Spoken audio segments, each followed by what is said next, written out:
وای د رمضان په میاشت کې چې شیطان تړلی شوی دی شیطان قید کړی شوی دی نو دا مسلمانان ګناهونه بیا ولې کوي د څه په وجه بیا دا انسانان ګناهونه کوي نو د دې خو اصل کې جوابونه ډیر زیات دي خو زه تاسو ته صرف اور صرف درې آسان جوابونه وایم صحیح شو چې انسان ولې بیا د رمضان په میاشت کې ګناهونه کوي چې شیطان تړلی شوی دی نو په درو جوابونو کې اول نمبر جواب دا دی کنه چې د رمضان په میاشت کې سرکشه شیطانان تړلی شوي دي خو چې کوم واړه شیطانان وي کنه دا آزاد ګرځي دا نه وي تړلی شوي نو په عام حالاتو کې چې مسلمان لغونته په ایمان مضبوط وي کنه د دې کمزورو او واړو شیطانانو په لپیټ کې نه راځي د دې په دوکه کې نه راځي خو افسوس د مسلمان ایمان د حد ته رسیدلی دی دومره زیات کمزور شوی دی زموږ د مسلمانانو ایمان چې د واړو شیطانانو په لپیټ کې هم دی راځي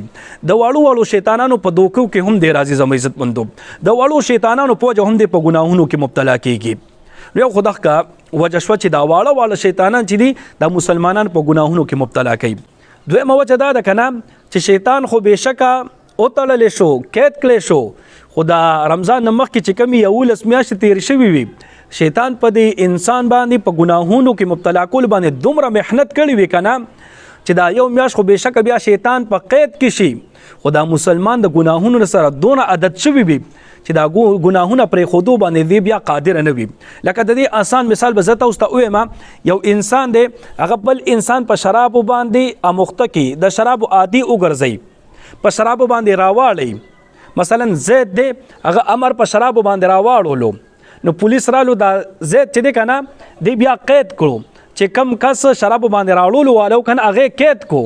خو دا امر چې دی کنه چې څنګه د شراب عادي وګرځېدو نو زید خو اوس هغه په قید کې دی خو لیکن بیا هم هغه امر چې وي کنه هغه شراب سکي په شرابو کې هغه بیا هم لګیا وي مبتلا وي پکې نو ځکه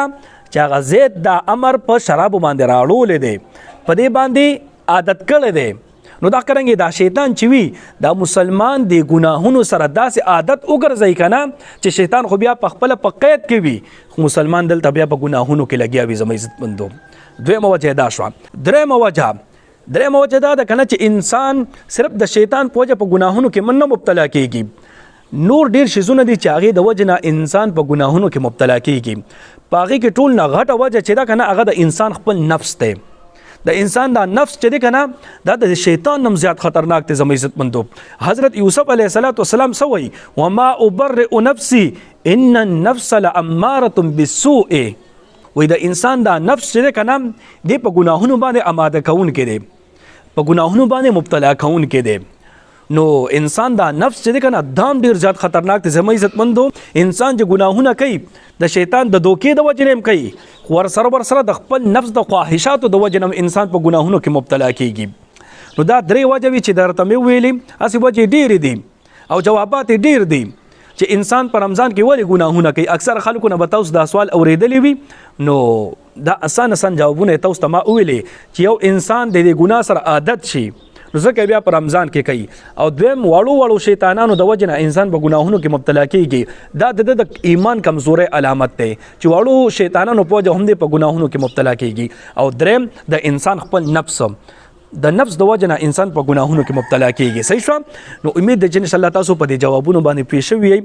که بیا هم دې حوالې سره ستاسو څه سوال څه تپوس کمنټ کولی شئ زه به ان شاء الله کوشش وکړم چې تاسو ته جواب درکړم تاسو پرې فکر خو په دې باندې په خپل ځان پوه کړئ او نورو مسلمانانو سره د ثواب په نیت باندې دا ویډیو ډېره شیر کړئ چې هغه هم د دې نه ځان خبر کړي او تاسو ته دعاګانې کوي الله رب العزت مو خوشاله باد ساته دعاګانې کوي دعاګانې به کوو الله په امان